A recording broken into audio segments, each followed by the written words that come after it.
Hey guys, and welcome back to this channel. In this video, I'll be showing you guys how you can sync your audio with video on CapCut PC. So I'm just going to select this video. I'm just going to extract the audio because I want to use the sound. Select the audio and you're either going to select beats 1 or beats 2. I'm just going to select beats 2 for this one. I'm also going to kind of zoom in a little bit and I'm just going to start adding clips to the video.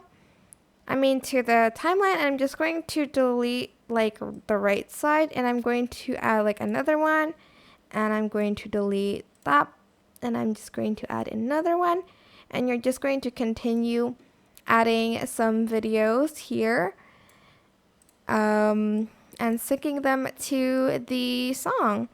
And that is pretty much it. Really, it is super simple. I hope this tutorial was helpful for you guys. Don't forget to like, comment, share. Also, subscribe to this channel if you haven't done that already. If you have any more questions, just leave it in the comment section down below.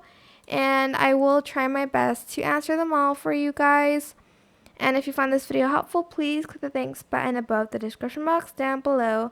Thank you so much for watching. Bye!